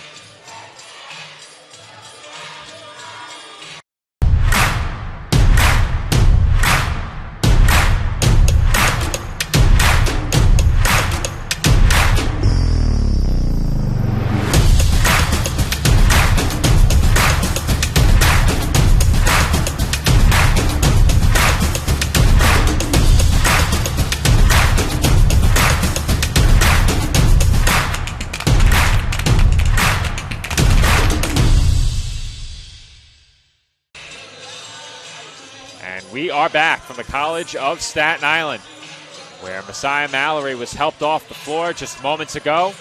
And the Dolphins, at the offensive end, sent us to a timeout with a big three-pointer from Bryce Waterman. Top of the arc, left wide open, knocks it down. CSI leads by 19. Yeah, Waterman 12 points now, along with Mallory's 12 points leading the way. Clancy 8 points as well. Really well-balanced offensive attack for the Dolphins today.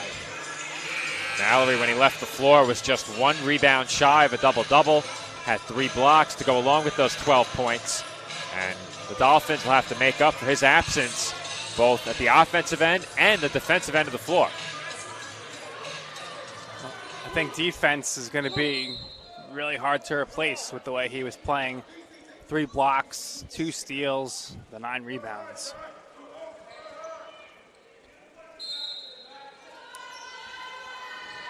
Lions will inbound. Dolphins pressuring up to the half-court line, and they ease off there. Johnson defended by Chestnut. Gets it away for Crawford. Entry pass went to Braswell Brown. Kick out for Jones. Jones to the basket, and he scores. Well, don't have that big defensive anchor, the presence of Mallory there. And Jones able to take advantage. Mari Jones very quickly taking advantage of Messiah's absence. Goldstein, short. Rebound by Wright Jr. This could be a pivotal point now in the game for the Lions. With Mallory out, their last 2 buckets coming inside the paint, they might have a chance to make this very interesting down the remaining 16 minutes of the second half. Braswell Brown working against Waterman, and he gets the roll. You could just feel this game has changed drastically since Messiah went down. Only a 15-point game right now. Dolphins with a huge cushion as Chestnut was fouled.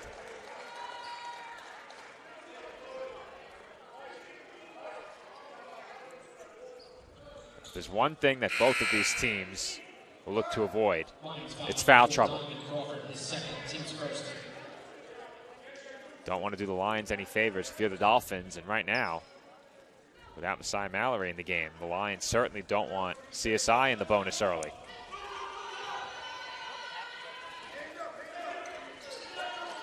Adelaide Oyekanmi into the game. He replaces his brother. And I think he'll draw the assignment of Jones.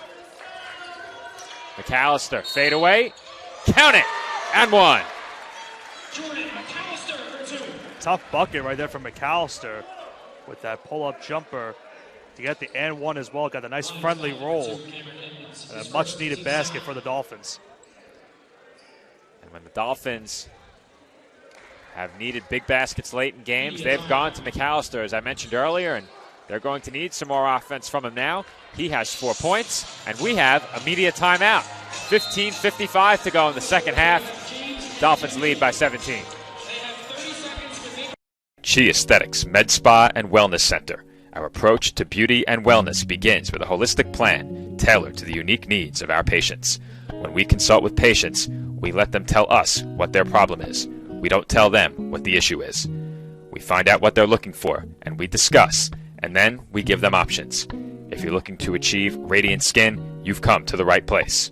We offer hydrofacials, microneedling, Opus Plasma, peels, facial and laser treatments, laser hair removal, body sculpting, fat freezing, hormone replacement therapy, Botox, IV drip therapy, and more. We are open Monday through Saturday and are located at 720 Forest Avenue, Staten Island, New York, 10310. We hope to see you soon. Visit our website at www.chiaesthetics.com for more information. And we are back from the tank where the Dolphins lead it by 17 points with just under 16 minutes to play in the second half. Our score, Staten Island 50, Georgian Court 33. Well, right now, Dolphins looking to get the energy back in here, and McAllister heading to the free throw line for an extra point attempt.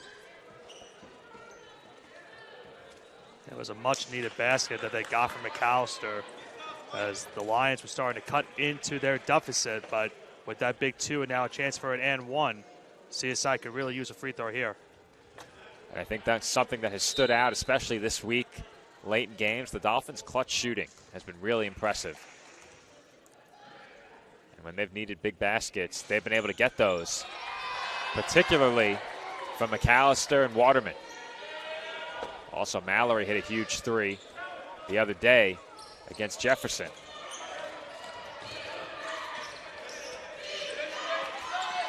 $18-point game. Lions bring it up. This is Johnson. Finds Edmonds, gets it right back. This is Wright Jr. on the entry pass to Jones. McAllister was waiting to double team. Good defense here by the Dolphins. Braswell Brown was fouled.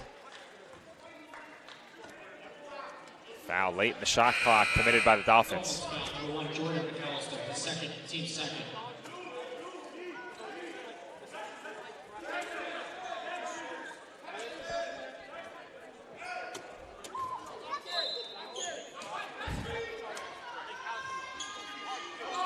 Lions inbound with 20 on the shot clock.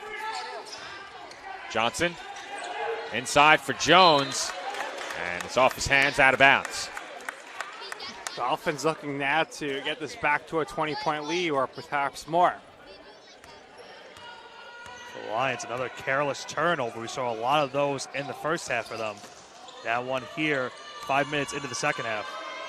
They now have 13 giveaways in this game. 15 on the shot clock. Oyekanmi kicks out for Chestnut. Chestnut finds Goldstein, but Goldstein lost it.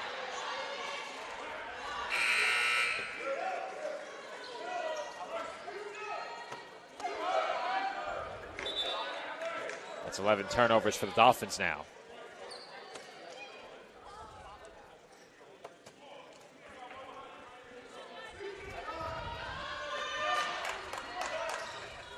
Dolphins continuing to pressure the length of the floor.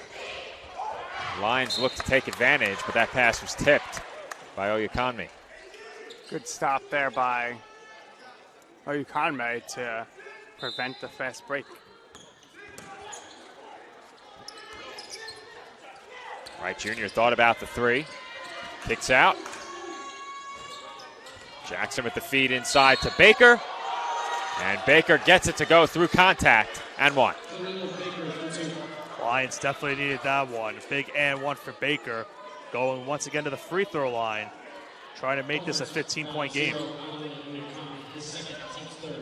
Just when the Dolphins hit a big basket, extend the lead up toward 20, the Lions have had an answer.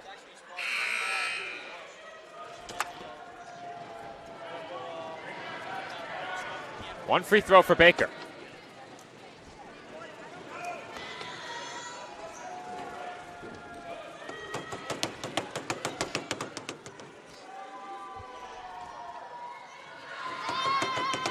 And that rattles out.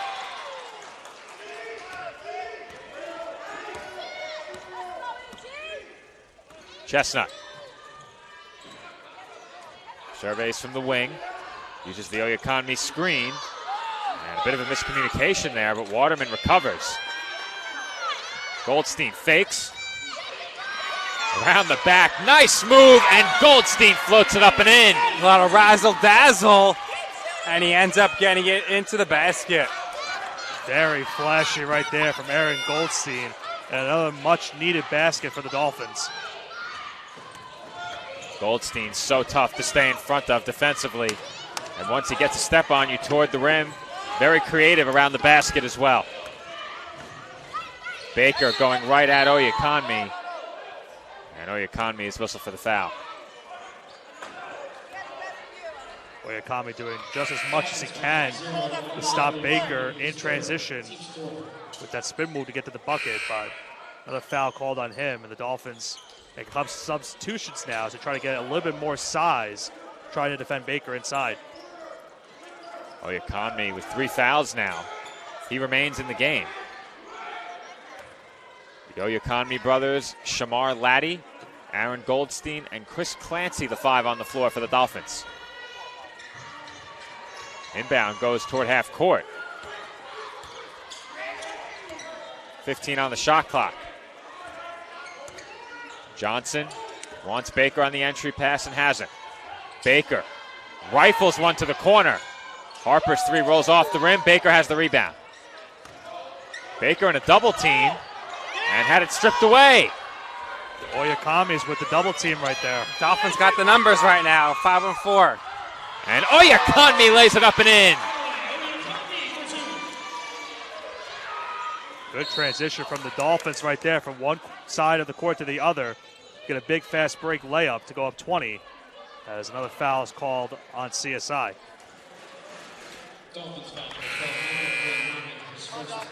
That's Michael Oyakonmi's first.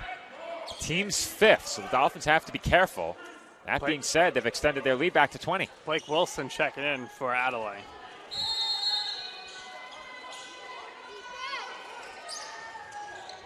Wilson with good size at 6'5".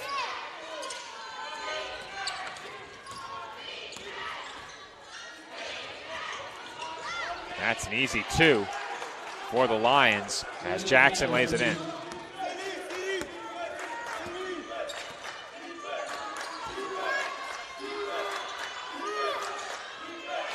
Feed to Oyakonmi, and that's a nice play by the Dolphins to get 2 right back. No look pass there by Laddie on the feed. It's good ball awareness right there, court vision from Laddie to see his teammate cutting to the basket. Laddie and Oyakonmi have played very well together when they've been on the floor at the same time as Oyakonmi steals that pass. Watch out, Tyler. Almost taking on our engineer, Tyler Clark there. Kick out to the corner. Wilson. Splash! Blake Wilson, he's from Florida, but he is warming up New York right now. These cold winters not bothering him. Wilson showing off the range on a 3-pointer. Dolphins now lead it by 23 as the Lions call timeout. Our score, Staten Island 60, Georgian Court 37.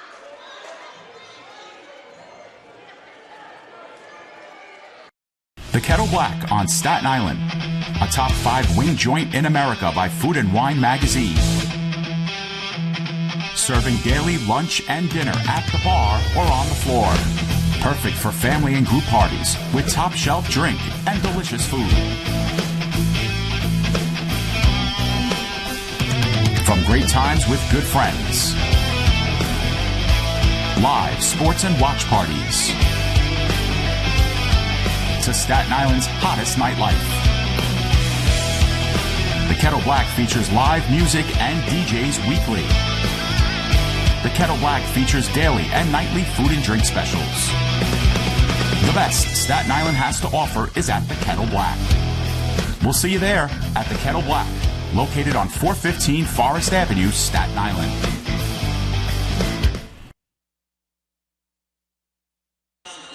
And we are back from the College of Staten Island, where the Dolphins now lead it by 23 points, their largest lead of the game.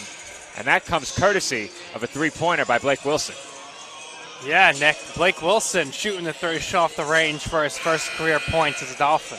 Yeah, and another good look from Shamar Laddie on that one. We saw the assist to get the bucket under the rim. Now a nice no-look pass to get that open three for Wilson, who hesitated for a second, but gets his first points as a Dolphin, as you mentioned, Nick.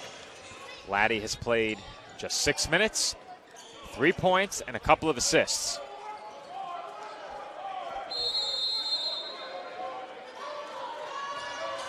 Dolphins pressure a bit, but they ease off.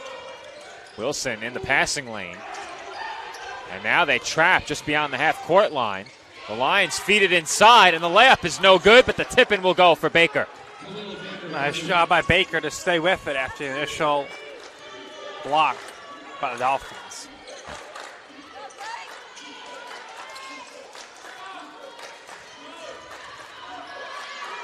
Dolphins work it around the perimeter.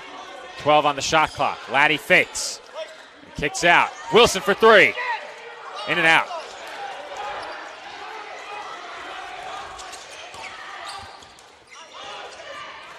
Jackson runs over Laddie, and that's an offensive foul. Dolphins drawing the foul there. And we will continue the action here. Dolphins ahead 21.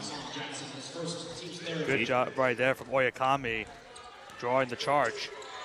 Defense much more than blocking shots and stealing passes. Sacrificing the body comes into play as well as Clancy misses the three.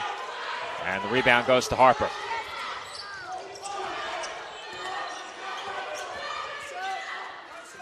Dolphins lead it by 21 as we approach 11 minutes to go. Santiago, way too strong on the three, and Clancy has the rebound. Laddie looks to push. Finds Goldstein in the corner.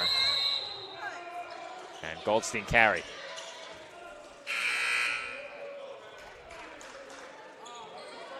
You don't see that called very often. Probably the right call, but you don't see that called much. Should be called more often. I'm inclined to agree with you.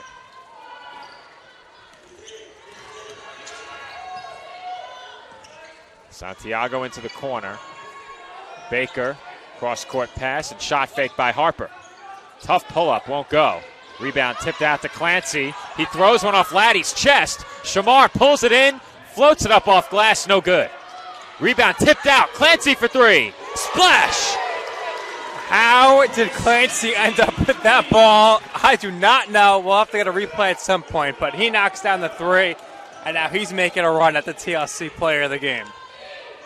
Well, you have to give credit to Laddie on that one. Following his missed shot, he tipped it as if he was a volleyball player right there, getting it to the wide-open Clancy in the corner for the three. When it's your night, it's really your night. As the Dolphins get the benefit of that bounce, the ball finds Chris Clancy in the corner, and we'll get one more look at it as we head to break. Our score, Staten Island 63, Georgian Court 39.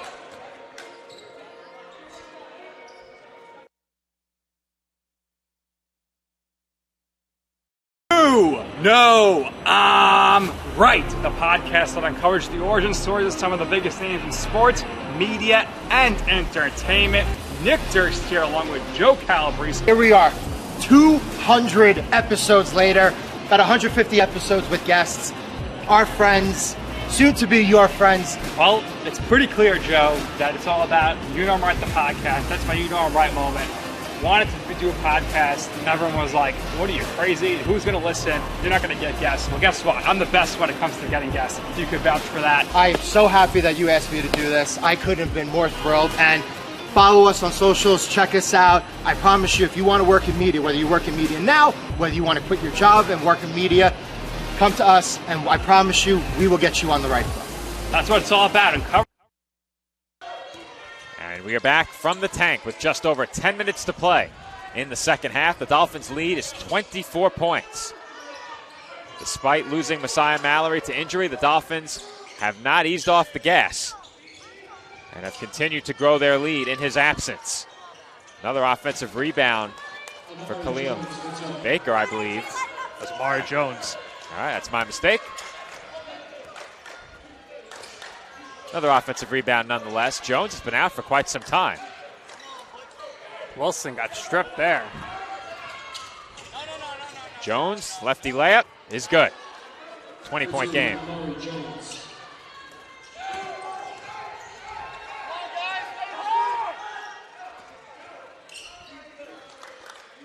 Dolphins can afford to take their time on every possession here as we approach 9 minutes to go. Goldstein pulls up on the baseline, and it rattles out. Tough angle there. That shot came from behind the backboard.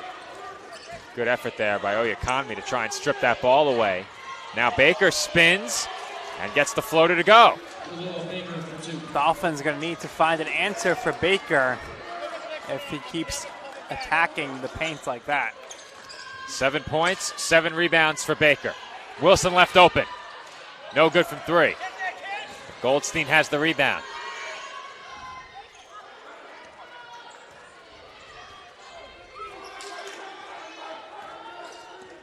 Laddie with 10 on the shot clock. Uses the Oyekanmi screen and pulls up. Bank shot no good. Oyekanmi fighting for the rebound. He's got it. He's so good at the offensive rebounds. Goldstein, too strong. Wilson almost grabbed that board. Wilson jumped a second too early there, otherwise he would have snatched that rebound. Nice spin move, but an air ball thrown up by Crawford. He was more open than he thought. Here comes Goldstein. Clancy for 3. Too strong.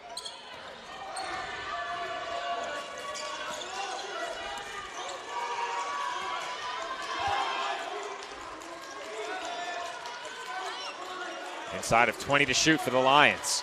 5 Dolphins waiting to check in. Jones. No good.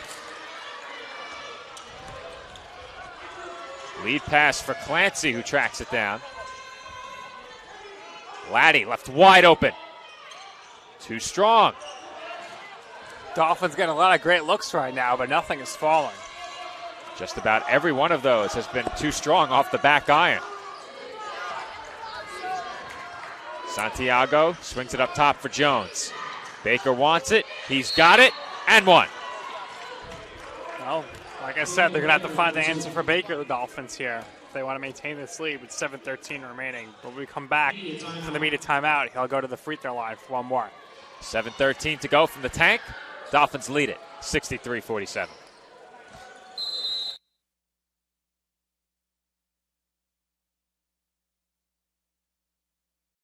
Being a champion takes more than talent, more than the perfect pass, more than using your head. Being a champion takes the spirit to always push harder, the ability to overcome any hurdle, and the fire to be the best. Welcome to Division 2, where the pursuit is yours to create. And the question isn't, can you do it? It's, will you?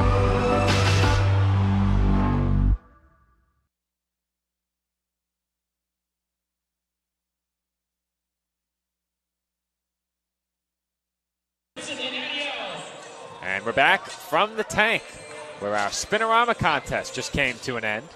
Now, I think the entertainment value of that contest comes down almost solely to how aggressively the contestants spin over the aluminum bat. The quicker the spin, the more fun the outcome. The quicker the spin, the more the trainers have to be attentive to what's going on the floor. That happened the last game we had. It sure did. We had a couple people falling because of the spins, but thankfully everyone was okay at the end of the day. But the Dolphins right now, they need to try to figure out, guys, 7:13 left, 16-point game. We've seen Khalil Baker emerge here in the second half for the Lions. A couple big and ones. He's going back to the free throw line once again. Dolphins need someone to guard him in this remaining 7:13 if they want to hold on to this lead.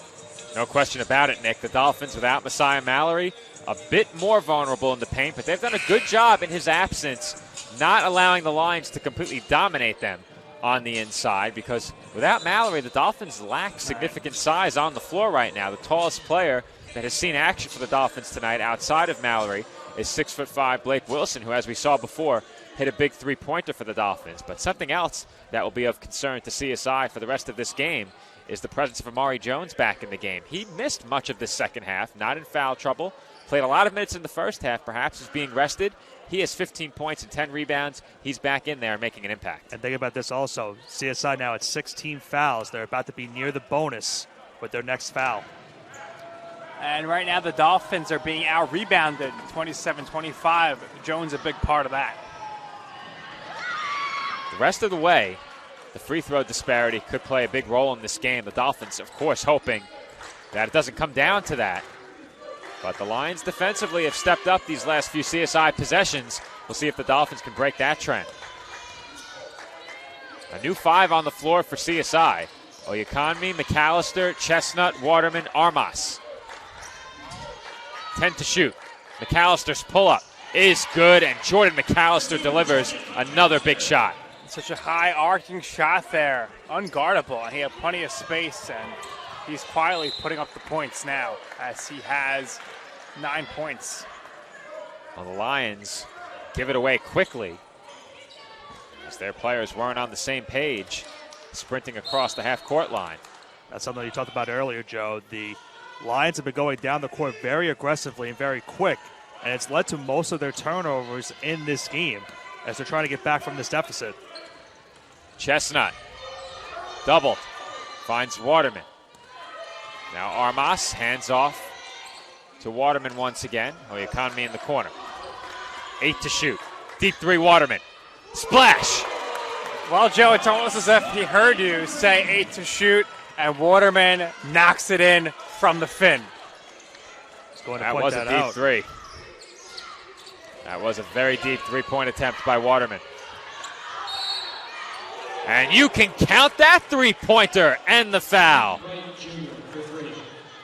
Clint Wright Jr. gets the 3 and also gets fouled in the process by Armas, so he has a chance at a 4-point play right here.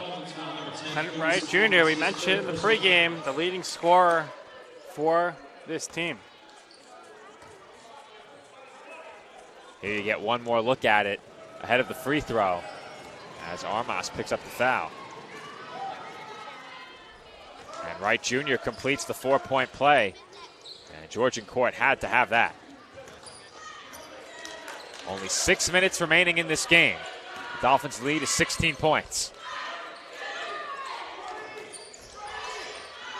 Georgian court now on the 1-and-1 as Armas knocks down the shot.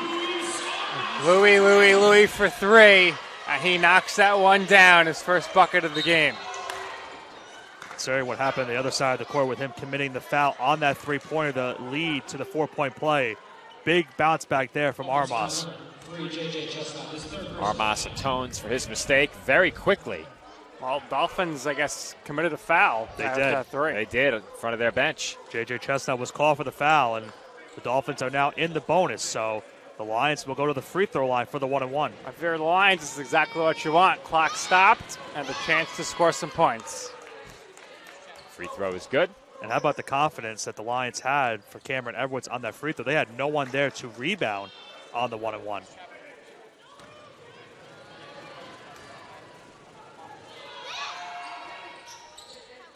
And Edmonds hits both.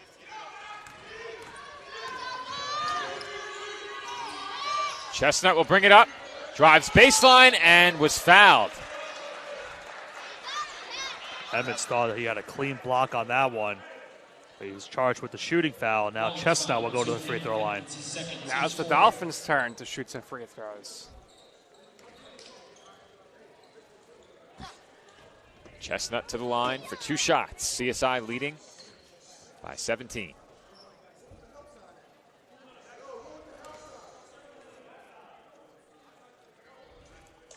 Free throw is no good.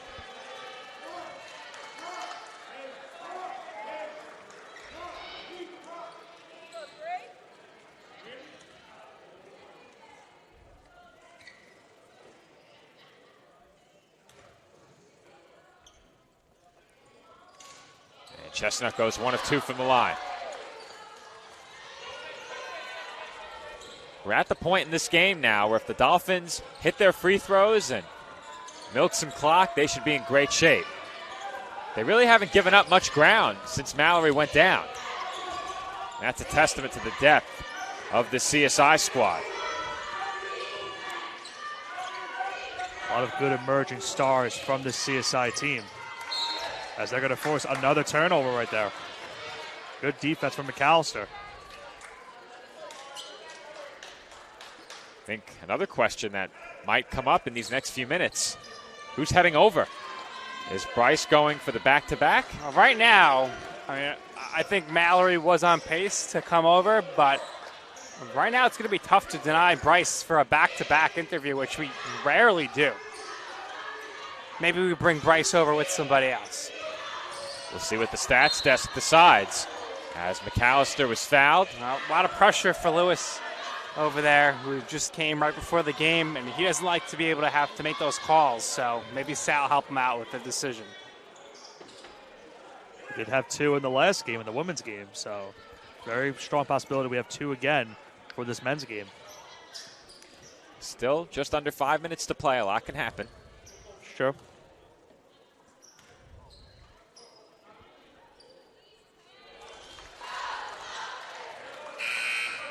McAllister now in double figures with 10. McAllister could be making a run. Clancy, if he gets back in the game.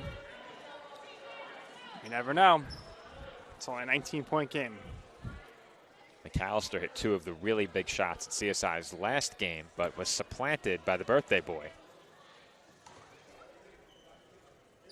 Yep. Perhaps we speak to him today. We'll see. See what the guys at the stats test decide. Well, if you think about it, McAllister has had a huge second half offensively, and especially with Mallory's injury, it's led to McAllister to try and score a lot more points, and he's done that here in the second half, the last couple of minutes. 11 points for McAllister. Dolphins back in front by 20.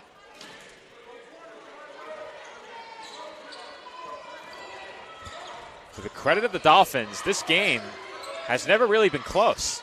CSI was up double figures in the first couple of minutes, and the Lions have not gotten within 10. Yeah, perhaps this is exactly what the team needed. They haven't had a win like this season or in a long time, really. And you want to continue to build the momentum for this season. And this is a win that would be able to do that. And Sean Hargrave is going to check in now. So 6'8" coming on the court for the Dolphins. Adeleo Economy to the bench. He drew a tough assignment defensively and played well in the second half. Both he and his brother Michael were tasked with slowing down the bigs without Mallory on the floor. And they helped to do just that. Talked about it in our last interview in the previous game with Coach Tibbs about the great chemistry that they have, I would say, as brothers, and how it's kind of contagious to the court mates. And there's just great synchronization on the court with them. McAllister can't get the fadeaway to go. Heavy contest on that shot. Keep in mind, the Dolphins did play the Lions last season. They lost that game by 4 points, so a big turnaround from that result last year. Lots of new players, lots of depth for this Dolphins team. Fake in the corner. Johnson kicks it out. Edmonds open. Can't connect from 3. Swatted up in the air by McAllister. Waterman saves it to him. And Chestnut will push it up the floor. Taking a look at the starting 5 last year for Georgian Court. 2 of the 5 starters from last year not on the roster this year, unless I'm mistaken, as Armas sees that shot roll off the rim. Wright Jr., one of the leading scorers in last year's game as well. He had 15. It was a big game for Mallory last year. Waterman had 16 as well. It was a big game for Mallory tonight as well. He was on pace for monster numbers tonight as Jones gets it to go on the second try. Justin Ziris waiting to check in for the Dolphins. 3 minutes remaining. CSI's lead 18 points.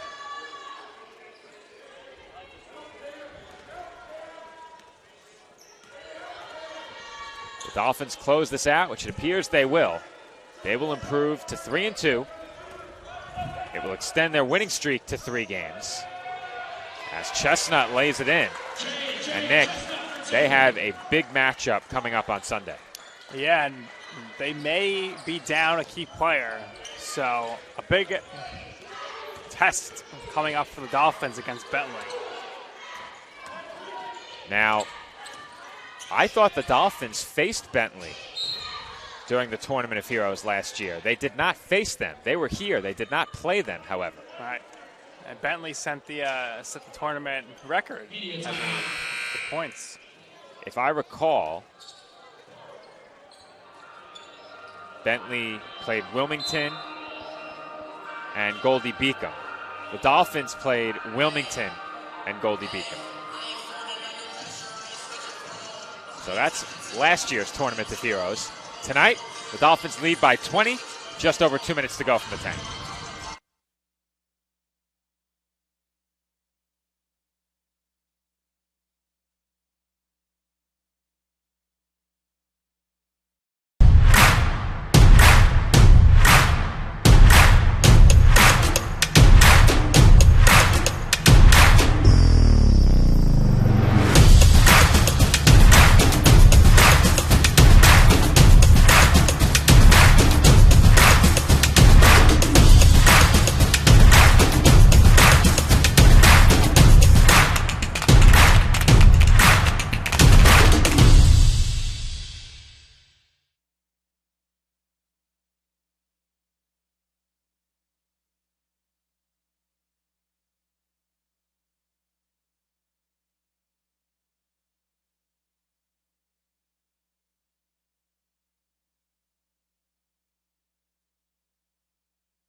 And we are back here on CSI Sportsnet with 2 minutes and 10 seconds to go in the second half. Dolphins lead it by 20 points. Justin Ziris in the game, along with Armas, Wilson, Oyakanmi, and Hargrave. The Shamrocks making some noise behind the Dolphins bench, but that does not deter Wright Jr.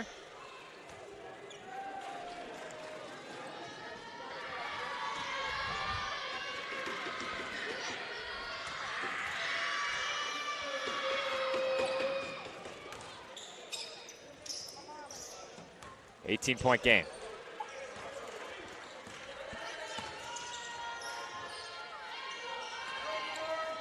Oyakanmi, top of the arc. Hands off to Armas. Wilson out to Hargrave for 3. Splash! How about that? Jordan Hargrave, 6'8", knocking down the 3. His first shot attempt of the game. It's good. Lot to be thankful for here for the Dolphins guys. A really good overall night, and Hargrave knocks down his first triple of the year. Well, Nick, I asked Joe this before in the first game. What's your go-to side dish for Thanksgiving? It's so many tough. There's a lot of options. I mean, mashed potatoes probably. I think. Solid choice. Guess what I answered? I don't know. Penne vodka. They make it especially for me. Hargrave off the mark. And Oyakanmi was fouled on the rebound. As a fellow Italian, I don't mind that at all. I'm 25% Italian. I look like I'm probably 75, 80% Irish. I'm equally Italian and Irish, among other ethnicities. That you may or may not know about. Correct. I think it's Irish, Italian makes up half, and then Polish, Russian, German makes up the other half. Free throw good by Oyakonmi. Nick, what was your favorite side dish? We can get the extra that. Well, I don't really like turkey, so I go straight for the side dishes. Mashed potato pie, go with some quiche, stuffing. Okay. Those are the big, the big three right there. I like green bean casserole as well. As the Dolphins come away with the offensive rebound, but now it's back the other way with the Lions. Big hop step and an emphatic swat. But a foul was called. And Braswell Brown will head to the line. Keep it locked on my Instagram at Nick's Food and Stuff, because there might be a good Thanksgiving food review coming. This Friday, the key is going to be lifting some weights and exercising beforehand. You'll see me glued to the television watching some Thanksgiving football this upcoming Thursday. The Lions, favored on Thanksgiving for the first time in decades. All right. Who do they play? Packers.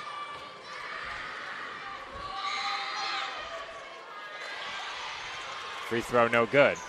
Well, we spoke about it earlier, but on Black Friday, I'll be at a couple of games. First, I'll be at MetLife Stadium. We won't talk about what will happen there, but it might be a tough one to watch. Fins up. You're right. Yeah. And he's not wrong. And then it's New York versus Miami again at Madison Square Garden. It's going to be a good day for Miami and New York and New Jersey. Let's not get carried away. I like the Knicks. As Wilson can't connect from three. And Armas steals the pass at half court. Maximum effort from Armas right there. You love to see it, and he's fouled. And just as much of an effort from Braswell Brown trying to steal it back. Armas will go to the line for the 1-1. No matter what the score is, this Dolphins teams always show toughness, and they do not, let up until the final whistle is blown. So Armas now goes to the free throw line, trying to increase this Dolphin lead. And the free throw won't go. Just over 30 seconds to play. Final possession for the Lions.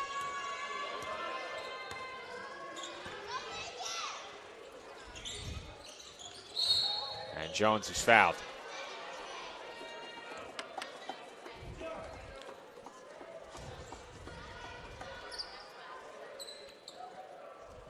As we mentioned before, the Dolphins with a big game coming up on Sunday in their next outing. They take on Bentley University in that game. Bentley enters the week ranked #1 in the region.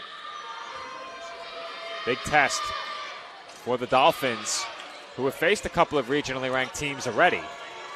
They lost both of those games. When they faced Jefferson, Jefferson was ranked. No longer. Big win for the Dolphins. Way to close out this first 5 games at home, 3-2. Good start to the season for the Dolphins. Well, Braswell Brown determined to play for 40 minutes as he poked it away on the final play of the game. And that heave does not go. So the Dolphins win it.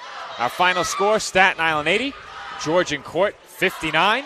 In just a minute, Nick will be joined by our TLC physical therapy player of the game. What will the team sing to this player today? We don't know. We can't top Happy Birthday from last interview. Be sure to stay tuned and find out. We'll be right back.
Being a champion takes more than talent, more than the perfect pass, more than using your head. Being a champion takes the spirit to always push harder, the ability to overcome any hurdle, and the fire to be the best. Welcome to Division 2, where the pursuit is yours to create. And the question isn't, can you do it? It's, will you?